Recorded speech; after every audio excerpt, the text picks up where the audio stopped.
Hi, it's your local Dragon Lady here with a new blue-eyed deck profile. But before I get to that, I just want to ask, how's everyone doing? These are still trying times, I'm sure, but remember to stay safe at home. We can get through this together. I've still been pretty busy with work. Most of the time when I get a day off, I'm either sleeping or spending the evenings now playing Final Fantasy VII Remake. We waited years for this game to come out, and this is what we're doing. We're playing Towers and Final Fantasy VII Remake. Not bad. Ooh. Awesome game, check it out. But I found time to do a new deck profile with more hopefully coming in the next week or so. So anyway, let's get to it.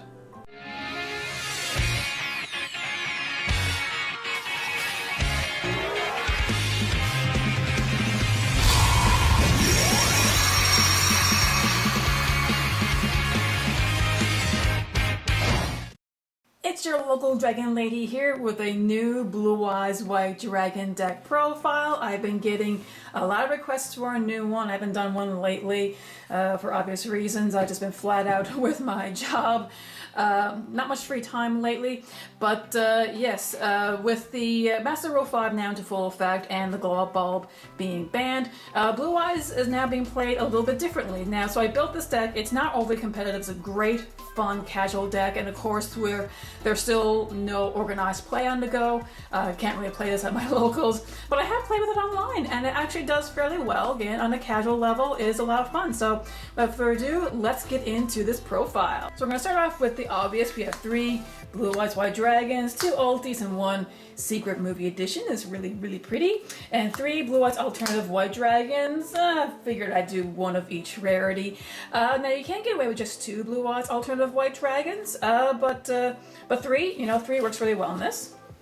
3 Sage with Eyes of Blue. I have played Blue Eyes decks without him, but he is such an amazing card. If you normal summon him, you can search for a level 1 Light Tuner and bring it to your hand. And of course, if you have an effect monster in the field, you can discard him from your hand to your grave, target it, and you can summon a Blue Eyes from your deck. Also 2 White Stone of Legend. You can get away with 1, but 2 works really well.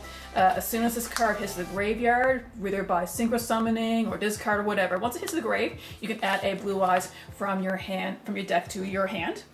3 Starly Seyfried, one of the best cards in the deck. It's an excellent searcher, and I know I got it in different color sleeves. That's because I took it out from my Rocket deck. But it is amazing. You normal summon him, you can send any number of Dragon monsters from your hand or your face up on the field to your graveyard, and add 1 Dragon monster from your deck to your hand, so whose levels equal that total number. So he's a level 4, so if you tribute only him, you can get a level 4 Dragon monster from your deck. Or if you have a level 8 in your hand or on the field, send that and get a level 8 from your deck to your hand. So this guy is amazing. 2 King in the Swamp, yes, because we have fusion monsters in our extra deck. Very good. You can use them as a substitute for any monster for the fusion, or you can just send them to the grave and search for a polymerization magic card, add to your hand. And 1 Keeper of Dragon Magic. Once you normal summon him, you can discard a card and add polymerization to your hand. It's a level 4 dragon, so he is searchable off your Star Leash if you're in a pinch and you really want to get a polymerization to your hand as quickly as possible. Only drawback with him is once you use his effect, you're only able to special summon fusion monsters from your extra deck, so be very careful when you use that effect.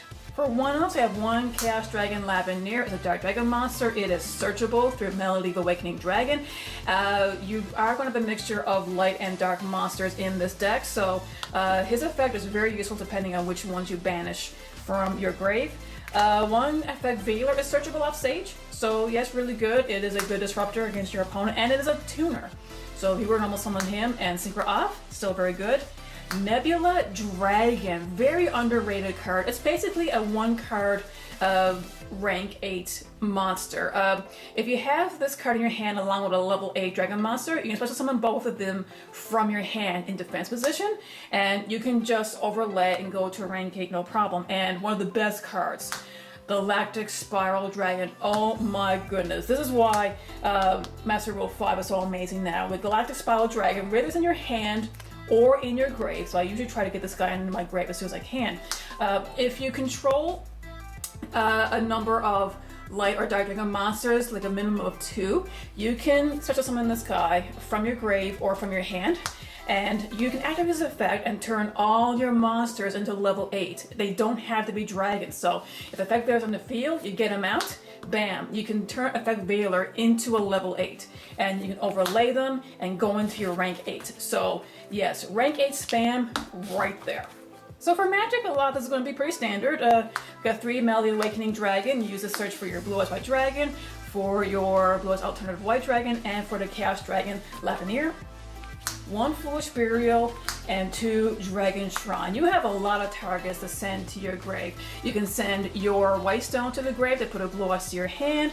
I most commonly use this to put the Spiral Dragon into the grave. Depending what's already in your graveyard, you can send a Starlight Safrit, because once you banish that from the grave, you can add a dragon from your from your grave, from your hand, and even Nebula Dragon can be sent there, depending what's what you're going against there, because Nebula Dragon does have a grave effect. Great Call by the Graves. This deck doesn't have a whole lot of disruption, but you really must protect yourself from your opponent's disruption. So like any hand trap, yes, Call by the Grave is a must. 1 Monster Reborn, pretty standard. It's good to recover anything from your grave or your opponent's grave for that matter. 3 Return the Dragon Lords. With the fusion and synchro summoning you're going to be doing with your Blue Eyes, you can definitely get them back with Return of Dragon Lords, and you can go on for more rank 8 spam. For fusions, we have 3 Polymerizations, because we have a lot of really good fusion cards in this deck, and 1 Dragon's Mirror, because with Master Rule 5 we can now use multiple fusion monsters in the main monster zones. So once you use Polymerizations, get your monsters to the grave, you can activate Dragon's Mirror, banish those same monsters, and get another fusion monster on the field. Only use 1 Dragon's Mirror because I find the dragons are more valuable while in the grave rather than banished, but that's why 1 of is good, because it's you don't rely too heavily on it, and it's just good for a pinch. And of course, if you feel like you really don't need it, it's pretty good discard fodder. Free trade-in, standard. You have a ton of level 8s in this deck, so this is going to be very good for draw power.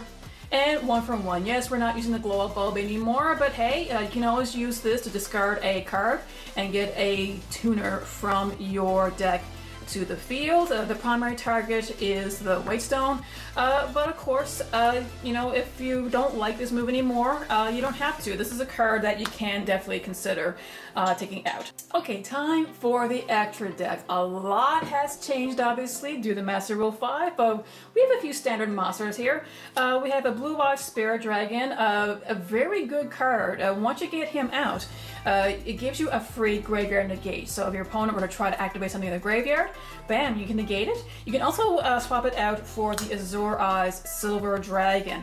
Another very good one. Once it comes out, its effect activates that your opponent cannot target nor destroy any of any dragon monsters on the field until the end of their next turn.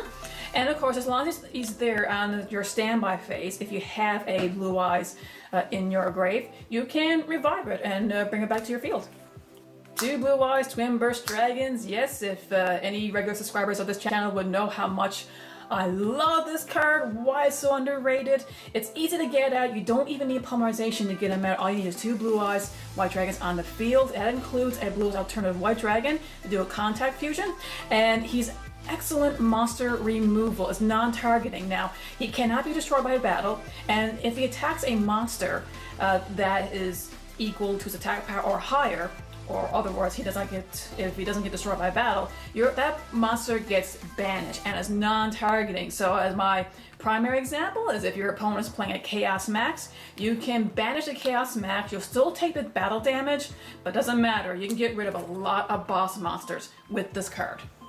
2 Blue Eyes Alternative Ultimate Dragon, the big boy.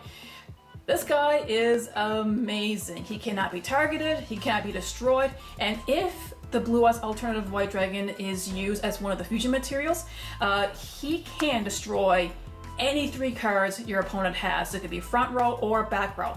Of course, the only downside is that once you use that effect, they can't attack, but it doesn't really matter. It's great card removal. And now, of course, you have to be careful with this, because if you do use just regular Blue Eyes White Dragon to get him out, he can still pop 1 card, any card, but it's only 1 card. So you really want to get your Blue Eyes Alternative White Dragon onto the field first before you fusion into him to get the full effect. 1 Link Karibo, the only Link monster you're going to need. He's pretty obvious. The main reason you use Link Karibo is if you were to normal summon a White Stone, you can link up and Link Karibo, so he is good for defense, but it's also to use the effect of your White Stone to get a Blue Eyes from your from your deck to your hand. Okay, for Xyz, well, they're all rank 8s, obviously. So the first one is number 38, Hope Harbinger. Very, very important card, because once you overlay into him, he's a free negate. He can negate and absorb a magic card. And of course, it's a 3000 beat stick. So if your opponent were to attack one of your weaker monsters, you can attach a material, and your opponent must slam into this one. And if it's a weaker monster, they will take damage. 1 Dingirsu, yes, it's cliche. It's just an excellent generic rank A. Once you rank into him, you can send any card your opponent has to the grave, and it's non-targeting. And of course, it just protects your other monsters. So if your opponent were to destroy or any of your monsters by battle, you can detach a material and your monsters are safe. 1 Heretic Sun Dragon. This is an older card, but it's very good for front row or back row removal. All you have to do is, once you detach a material, you contribute monsters on your side of the field or your hand, a minimum of 1, and you can destroy to equal a number of cards. So say if your opponent has a back row that is really disrupting your plays, just detach a material, you can send a White Stone, a legend from your hand, for example. You can target and destroy that specific card. So yes, this card is overlooked a lot, and I think thanks to Master Rule 5, you're going to see this guy played a lot more often. Number 68. I love this card, and not many people see him coming. It's a generic rank 8.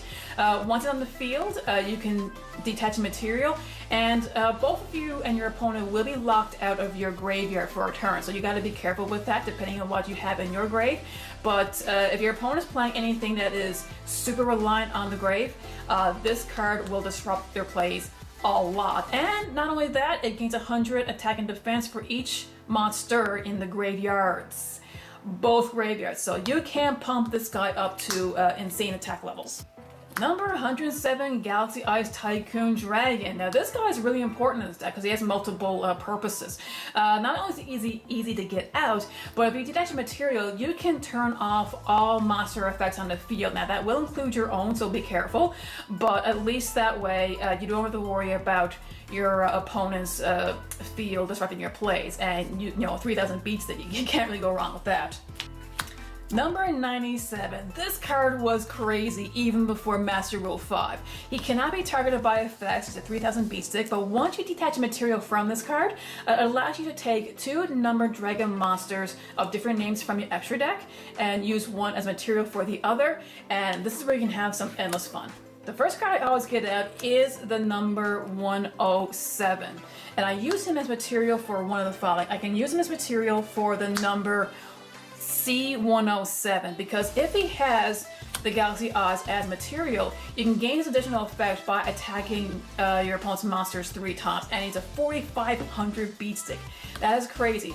Or I can use him as material for number 92, Heart Earth Dragon. Now, this card is really good. Now, unfortunately, he doesn't have a whole lot of protection, so yeah, I only get him out in certain situations, but first of all, he cannot be destroyed by battle. Like, he has 0 attack, so that's the only protection he really has. But during your opponent's end phase, what happens is you can detach a material. So when you see detach material from Heart Earth, any card that your opponent said or summoned or whatever during that turn that you detach material, all those cards get banished, which is crazy. So if your opponent's unable to get rid of this card, anything that they built up on the front and back row, they're going to be banished, and there's not much they can really do about it. And he can't be destroyed by battle. So if you were to attack into a monster, or if a monster were to attack into him, your opponent is going to take the battle damage equal to the value of their attacking monster. So say if your opponent were to attack you with a, I don't know, super pumped up Greninja of like 10,000 attack points, guess what? If they attack or he attacks into that monster, they're taking that 10,000 damage. So no, your opponent is not going to want to attack into this guy. They'll have to find some other means of getting rid of him. If your opponent, however, were to destroy this card while it has XC material, it's going to come out from the graveyard right away, but it's going to gain 1,000 attack power for every card that's been banished. So that's another nice bonus right there. For a side deck, I don't have anything officially built because there is no organized play right now. I haven't been able to really test this at my locals, but there are some general rules of thumb I have with the side deck building. Now, you'll notice in this deck there are no traps, so I definitely recommend using Royal Decree. With back row decks being a thing right now, this card will terrify your opponents because this will not affect you in any shape or form.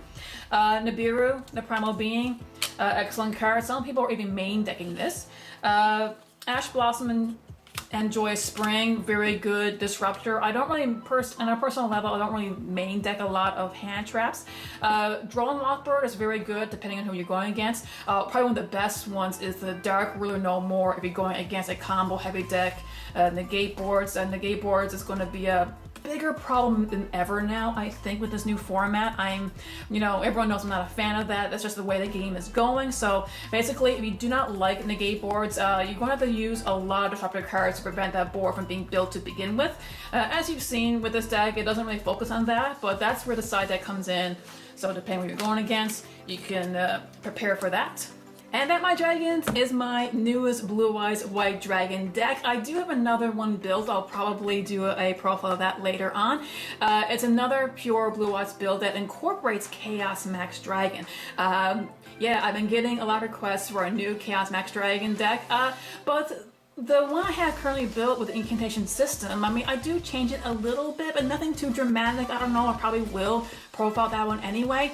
But no matter how you play these cards, remember to be a good sport, play the game, not the fame, and stay safe out there. And remember, keep playing online. It's the safest way to do it. So, see ya! Thanks for watching. If you like what you see, subscribe, and be sure to click on the bell for notifications. You can also check me out on Facebook. The link is in the description below. Happy dueling! If you don't like this move anymore, you don't have to. This is a card that you can definitely consider taking out.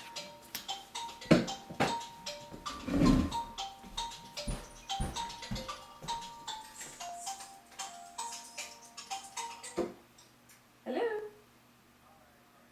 Oh, doing good. Just relaxing. Sure. No problem, thanks. Bye.